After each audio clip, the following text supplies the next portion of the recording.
민주당의 이재명이 당대표에 연임되자마자 곧바로 민주당의 많은 최고위원들 또 많은 의원들이 나서서 재판부를 겁박하고 나섰습니다. 어제는 하루 종일 이재명 재판 관련해서 재판부에 대해서 경고를 하고 겁박을 하고 있습니다. 그러니까 대체적인 내용은 이런 것입니다.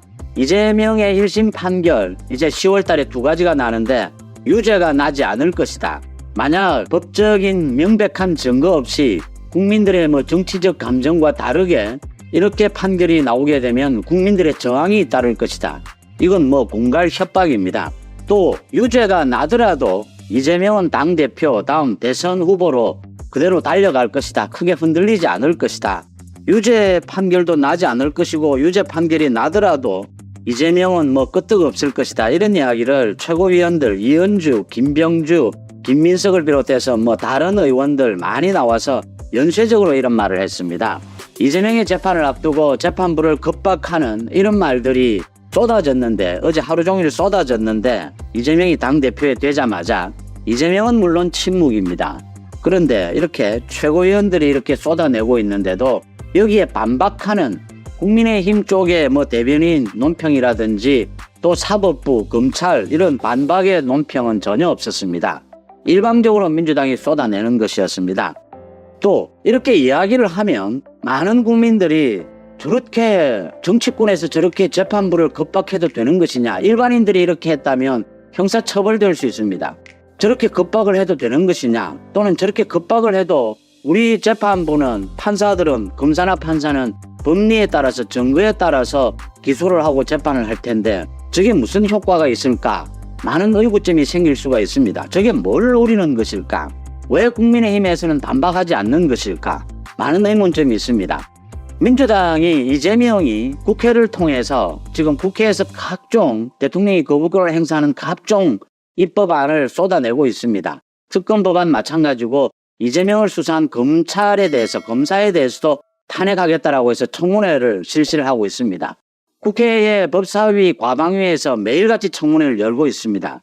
국회에서 난장을 부리고 있는 겁니다. 국회를 난장판으로 만들고 있는 것이죠. 이렇게 하는 의도는 여러 가지가 있습니다. 이재명이 민주당을 장악하기 위한 의도도 있고 여러 가지가 있습니다. 그중에 검찰과 법원의 사법부에 민주당이 공갈 협박을 하고 있는 것입니다. 그 자체가 지금 170석, 190석 야당이 국회를 장악하고 있다.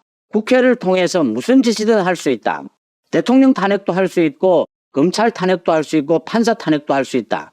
이재명에 대해서 재판이 유리하게 나오지 않는다면 무슨 짓이든 하겠다라는 걸 공갈 협박하고 있는 것입니다. 그걸 어제 이제 말로서 모두 풀어낸 겁니다. 말로서 이제 협박을 한 겁니다. 이런 것입니다. 저게 영향을 미치느냐? 미칩니다.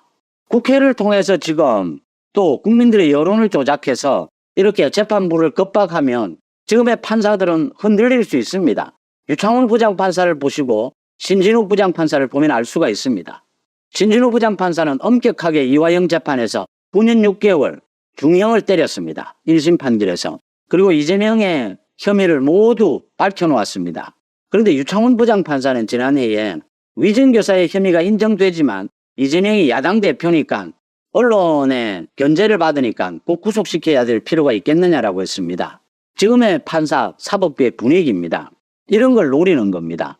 국회를 통해서 무슨 짓이든 할 수 있다는 걸 이런 무지막지한 국회 폭력을 통해서 보여주는 겁니다. 그러면 이재명이 10월 달에 1심 판결이 2가지가 난다는데 그게 어떻게 돼야 이재명이 당대표직에서 내려오고 이재명이 대선 출마를 못하느냐. 이게 유죄 판결이 나도 이재명이 계속 당대표를 하겠다라고 하고 대선 출마하면 어떻게 되느냐.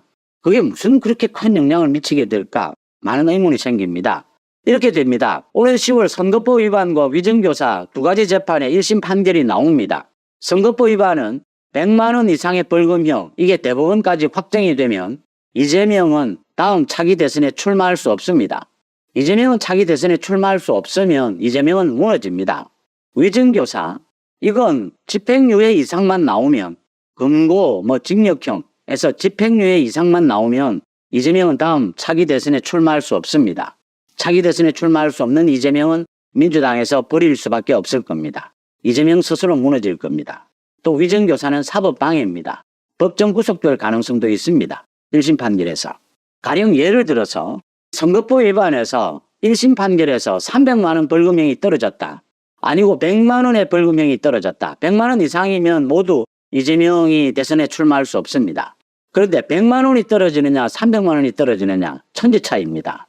100만 원이 떨어지면 이재명이 또다시 경기도지사 때 경기도지사 선거에서 거짓말을 해서 선거법 위반이 걸렸는데 1심, 2심에서 모두 유죄 판결이었습니다. 대법원에서 뒤집어졌죠. 소위 권순일 재판 불의 혐의입니다. 100만 원이면 이재명이 또 이렇게 이야기할 겁니다. 이거 이제 100만 원이니까 1심에서 100만 원이니까 2심, 3심에 가서는 무죄 또는 60만 원, 80만 원으로 줄일 수 있다. 대선으로 자기는 달릴 수 있다. 아무런 문제가 없다라고 주장할 겁니다. 그런데 300만 원 이상의 벌금형이 나오게 되면 이재명의 그런 말은 설득력이 없어집니다. 민주당 내에서도 웅성웅성거리게 됩니다. 이재명은 위험하다. 1심에서 300만 원 벌금형이 나오면 이재명이 두 가지 거짓말한 것 때문에 선거법 위반 재판입니다. 대선에 영향을 미칠 목적이었다. 유죄 판결이 나고 그게 인정이 된 것이죠. 이 유죄가 인정이 된 것이고 300만 원 이상이 되면 저건 대개의 경우에 대법원까지 가도 100만 원 이상은 확정적이다. 흔들릴 수밖에 없는 겁니다. 위정교사 마찬가지입니다. 위정교사 재판에 영향을 미칠 목적으로 재판에서 위정을 교사한 겁니다. 위정을 교사해서 이재명이 거기에서 무혐의 처분을 받았습니다.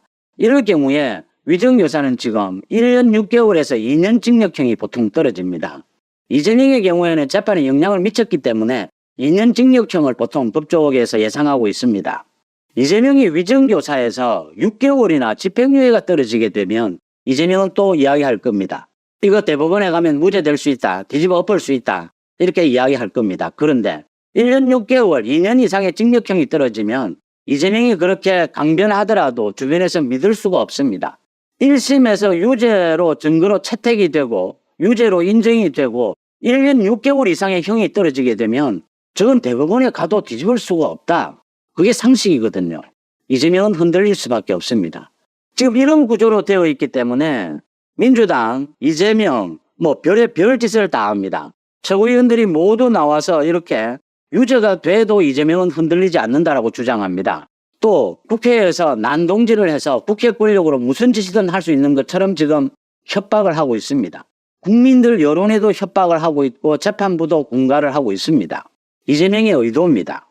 그런데 이렇게 민주당에서는 6명, 7명이 모두 약속이나 한 듯이 나서서 이재명을 변호하고 재판부를 겁박하고 있는데 국민의힘은 여기에 대응하지 않았습니다.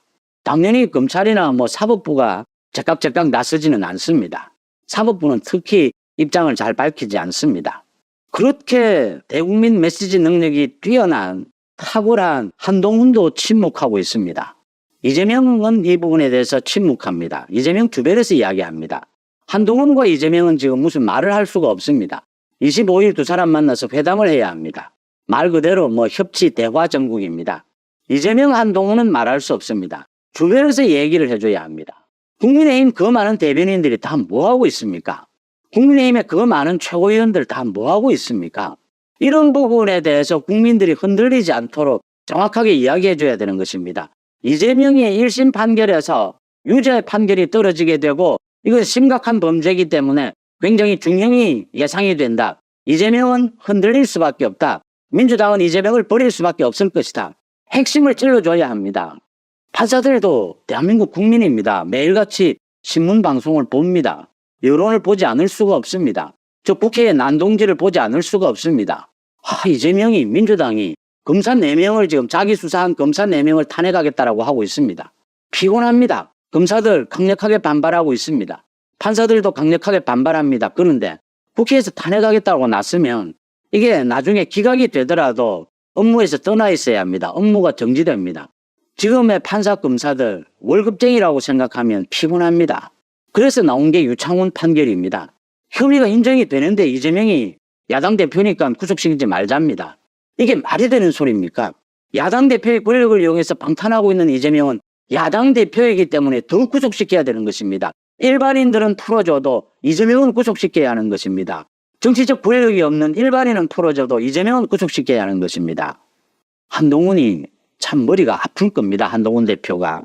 왜냐하면 지금 메시지를 내는데 당 안에도 반한동훈도 있고 대통령실과의 이 메시지 조정도 조율도 해야 합니다. 대통령실과 어떨 때는 입장이 다르게, 어떨 때는 입장이 같게 이 수위 조절도 해야 합니다. 뭐 지난번에 그 광복절 논란에서 보셨다시피 이 수위 조절을 어떻게 하느냐 굉장히 중요합니다. 예민한 부분입니다. 한동훈 자신은 직접 나설 수 없지만 이재명에 대한 사법 리스크에 대한 공격을 해야 됩니다. 이걸 누가 맡을 것이고 수위는 어떻게 할 것이냐. 대변인들 제깍제깍 지금 전체적인 당대표의 생각과 언제나 같이 가지 않습니다.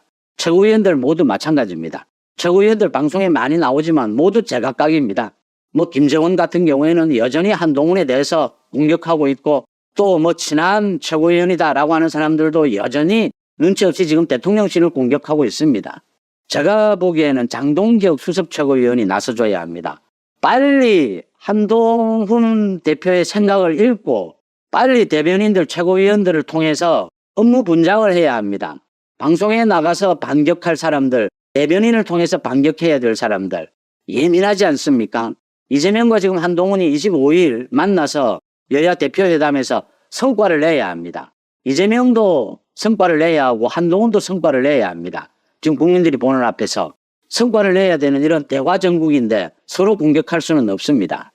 다른 사람이 맡아줘야 합니다. 한동훈의 생각을 빨리 읽고 한동훈의 메시지 능력을 빨리 학습해서 최고위원들이 각자 역할 분담을 해서 이 부분에 나서줘야 합니다. 지금 눈치 없이 무슨 지금 당 내에서 지금 한동훈 뭐 공격, 한동훈 뭐 찬성 뭐 이러고 있을 때가 아니지 않습니까?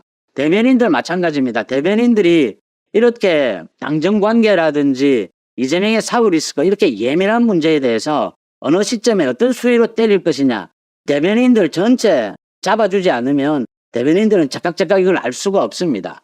이걸 누군가가 해줘야 되는데 이 모두를 지금 한동훈이 할 수도 없고 한동훈이 한다라고 해도 한동훈이 직접 할 수도 없는 일들입니다. 제가 보기에는 전체적인 균형감, 폭 이런 것을 봤을 때 장동혁 수석 최고위원이 가장 책임감도 있고 보는 눈도 넓습니다. 장동혁 최고위원이 이 부분을 좀 맡아서 해줘야 합니다. 더불어민주당의 이런 입법 폭주 그리고 국회 운영에서 일방적인 거 이것은 우리 헌정사에 지금까지 한 번도 경험해보지 못한 일이라고 합니다. 그래서 지금 우리 민주당의 이런 폭주를 견제할 수 있는 방법이 뭘까? 많은 사람들은 대통령의 비상대권 또는 계엄령 그런 걸 이야기를 하고 있지만 그러나 지금 우리 대한민국에는 대통령이 계엄을 선포하더라도 국회에서 과반 이상이 결의를 해버리면 계엄을 풀어야 됩니다. 그만큼 그 과거와 완전히 달라졌다는 것을 알 수 있습니다. 그리고 비상대권에서도 국회 해산권이 없습니다. 과거는 1987년 이후에 그동안 권위주의 정부에 대한 견제를 하기 위해서 국회의 입법권을 대폭 강화하고 행정권을 견제를 했습니다. 그러니까 지금까지는 입법권을 통해서 정부 권력을 약화시키고 견제하고 그리고 거기에 대해서 이렇게 말하자면 압박할 수 있는 이런 수단을 키워놨지 국회가 이런 식으로 폭주할 줄 전혀 몰랐기 때문입니다. 그래서 허영의 경희대 석좌 교수는 이렇게 말하고 있습니다. 지금처럼 국회가 권력을 남용할 것이라고는 누구도 예상하지 못했다. 이렇게 말했습니다. 누구도 예상하지 못했다. 그래서 과거에는 대통령 직선제를 골자로 한 현행 헌법을 만들 때 대통령의 독재를 막는 데만 중점을 뒀다는 겁니다. 그래서 대통령의 국회 해산권도 없애고 국회 국정감사권을 부활했습니다. 그 결과 여소야대에서는 제왕적 대통령은커녕 제왕적 국회만 남게 됐다. 제왕적 국회 정도가 아니라 이 이재명 같은 자와 결합을 하다 보니까 국회가 아니라 그야말로 여의도 대통령이 아니라 여의도 황제가 되어버렸다. 이재명. 그러니까 지금 정부로부터 일을 못하도록 무슨 입법 폭주를 하고 있고 각종 청문회를 열어서 국회에서 이 사람 저 사람 나오라 해서 압박을 하고 이런 그런 형국이 되어 있습니다. 그래서 지금 이 건에 관해서 국회를 견제할 수 있는 유일한 길이 있다고 합니다. 유일한 길. 그것은 바로 지금 위헌 정당을 통해서 정당을 해산 청구하는 겁니다. 정당 해산. 그러니까 지난번에 통진당처럼 이게 대한민국 헌법에 위반된다 이렇게 해서 정당을 해산하는데 그런데 지금 180석 가까이 되는 190석이죠. 192석. 민주당만 하더라도 170석이 넘습니다. 이 민주당을 통진당처럼 해산할 수 있을까? 이것도 기본적으로 어렵다. 그러니까 숫자가 많기 때문에 그래서 이들이 가지고 있는 독주하고 있는 이 세력들 그러기 위해서는 이게 길은 있는데 그게 바로 정당 해산권인데 정당 해산권은 정부가 청구하는 겁니다.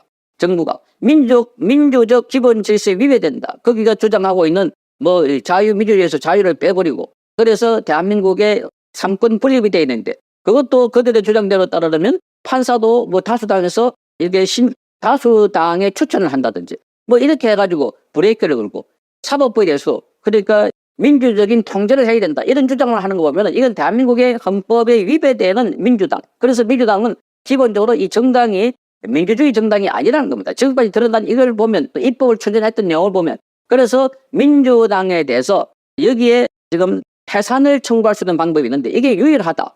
다른 길은 없다는 겁니다. 그러니까 우리 국민들이 처음부터 이 국회의원들 뽑을 때 잘 뽑아야 되는데 뽑을 당시에 선동하고 선정해가지고 거기 유혹에 퍼뜨리고 이러다 보니까 넘어가가지고 지금 뽑아주라고 나중에 발을 동동 거리고 있는 이런 상황들이 아닙니까? 그래서 과거에 통진당처럼 지금 헌재에 이걸 신청하게 되면 헌재 재판관 9명 중에 6명 이상이 찬성하면 그 정당은 해산이 되는데 그런데 이게 가능할까 하는 겁니다. 그래서 지금 현행에서는 이 해결이 어렵다면 비헌법적인 방법으로 국회 해산 국민청원을 생각해 볼 수 있다 하는 견해가 나오고 있습니다. 이게 오늘 조선일보의 기자 칼럼에 전문 기자 칼럼에 이걸 썼습니다. 그러니까 지금 더불어민주당을 견제할 수 있는 방법은 다른 방법들이 다 제도적으로 되는 게 없기 때문에 국회 해산 국민청원을 할 수 있답니다. 민생은 외면하고 무고선 탄핵을 남발하고 있는 국회라면 해산해도 마땅하다는 겁니다. 여기에 만약에 수백만 명이 동의한다면 어떻게 될까? 그러니까 국회를 해산하라 이렇게 수백만 명이 지금 국회를 해산하라 청원하는 데는 7만 7천여 명이 동의됐습니다. 그래서 이 국회 청원대로 민주당을 해산하기 위해서는 자 여기에 넘어가 있습니다. 그러나 이걸 민주당이 주도하고 있기 때문에 이걸 감히 할 수 있을까? 그런데 국회를 해산할 수 있는 권한은 바로 헌재에 있기 때문에 헌재에서 국회를 해산할 수 있는 권한이 있지 않을까? 그렇다면 국회라면 이 해산하고 마땅하지만 그러나 실제로 국회를 해산하지는 어려울 것이다. 워낙 세력이 강하고 그동안 이 민주당 이 세력을 커놓은 것은 자 이렇게 입법군도 있지만 거기에 언론을 너무 많이 키워놨. 이 MBC를 끝까지 지키려고 하는 것도 MBC가 숙주가 돼가지고 그 밑에 쫙 퍼져 있는 유튜브, SNS 이런 중소 매체들 이런 생태계가 살아있기 때문에 이걸 지키기 위해서 혈안이 되어 있다는 겁니다. 그래서 윤석열 정부가 처음부터 전략적으로 접근해가지고 어떻게 할까 이걸 고민하지 않고 그냥 덜컹 대통령 되는 데만 관심이 있고 대통령 되고 난 뒤에 뭘 어떻게 우선순위로 어떻게 해야 되는지는 전혀 관심이 없었다. 하다 보니까 시행착오 있고 그러다 보니까 공격을 받으니까 또 방어하고 방어하다 보니까 보수적인 지지를 받고 그렇게 해서 윤석열 대통령이 계속해서 밀려가지고 보수화된 것 아닐까. 밀려가지고 한동훈이나 윤석열 대통령이 처음부터 보수 진영이 아니었다는 것을 우리가 알 수가 있습니다. 문재인 때부터 발탁이 돼가지고 성장했고 그때 나중에 문재인 비리가 드러나니까 조국 사태가 나니까 수사하다 보니까 밀린 거지. 그렇게 보니 어떻게 보면은 수사하다가 밀려가지고 어쩔 수 없이 이념 색깔로는 보수가 됐지. 한동훈 대표나 윤석열 대통령이 보수 성향이라 보기 어려운데 지금 윤석열 대통령은 이제는 보수 아니면 이걸 잡을 수가 없겠다 해서 지금 김문수나 이진숙 등등 해서 보수 성향의 인사들 대폭 좀 강화하고 있는 상황입니다. 처음부터 그런 전략을 세웠더라면 아마 이재명 같은 세력들이 준동하거나 하지는 못했을 텐데 그래서 이 싸움 진영에는 처음부터 거기에 걸맞는 세력이 있어야 되는데 사실상 문재인이 지난 7년 전에 정권을 잡고 난 뒤에 보수 괴멸을 해버렸기 때문에 그래서 어지간한 사람들을 다 도망가버리고 그리고 과거의 트라우마 적폐청산몰이를 했기 때문에 그래서 거기에 당했던 사람들이 다음에 정권이 바뀌면 또 우리도 당할까 봐 그렇게 해서 지금 앞장서지 못하고 있습니다. 공직자들도 전부 다 엎드려 있습니다. 그러다 보니까 지금도 공기업 관련돼서 공공기관의 40%가 문재인이 임명한 사람들이 여전히 남아있다는 겁니다. 그 공직자도 바꿔야 되는데 그 잘못 바꾸면 블랙리스트 이래갖고 또 당할까봐. 그러니까 지금 여기 우려하는 바는 뭐냐면 다음에 정권이 민주당으로 간다고 가설했을 때 그래서 지금 KBS도 정상화되어 있지만 KBS가 바로 문재인 또는 이재명을 비판하는 보도를 못하고 있는 것도 그 안에 있는 구성원들이 또 다음에 사장이 민노총 산하의 언론조사 사장이 오면은 또 적폐물에 당하지 않을까 그런 트라우마가 있다는 겁니다. 마찬가지로 MBC도 지금 90%가 넘는 사람들이 민노총 산하의 언론 노조인데 나머지 10%가 있다 하더라도 이걸 사장이 교체한다고 해서 MBC가 거꾸로 지금과 정반대의 보도를 할 수 있나 천만의 말씀 그렇게 어렵다는 겁니다. 그리고 보면은 밑에서부터 완전히 장악됐다는 것을 알 수 있는데 여기에 대한 통찰이 없었다. 그러니까 언론뿐만 아니라 뭐 각 기관마다 다 그렇습니다. 사법부 그리고 뭐 심지어 군대까지 국정원 안에까지도 보수 우파 진영은 불과 5%가 안 된다 이런 이야기 나오고 있습니다. 그 박지원이가 그동안 얼마나 많이 바꿔는 맨 처음에 그 바꾼 인물은 바로 이종찬이다. 이종찬에 들어가서 민주당 출신이 국정원장이 됐으니까 어떻게 됐습니까? 쫙 교체를 다 해버렸다. 그 밑에 있는 핵심 인물들은 좌편향 인물들이 그래도 신의 사원들 뽑아놔놓고 그 사람들 교육시키고 하니까 그야말로 지금 우리 대한민국은 곳곳에서 이런 위헌 요소가 있다. 이걸 바꿀 수 있는 유일한 방법은 개헌도 안 되고 떠들어도 안 되고 그러니까 위헌 정당 해산이라고 해서 국회 해산 국민청원을 해보면 어떨까 제안을 하고 있습니다. 국민청원. 그렇게 해서 여기에 수십 명, 수백 명, 수백만 명이 청원을 했어. 그래서 국회를 민주당이 해산하라. 이렇게 하면 그게 민주당에 큰 압박이 되지 않을까 이렇게 보이는데 사실 여기도 보수들이 너무나 게으르다는 겁니다. 지번에 민주당 해산하라 하는데 7만 7천 명이 여기에 줬다. 윤석열 대통령이 탄핵하라는 데는 138만 명, 140만 명 가까이 됐습니다. 이러니 지금 보수 진영에서는 너무나 게으르고 눈치 보고 그리고 지금 뭔가 복지부동하고 있다.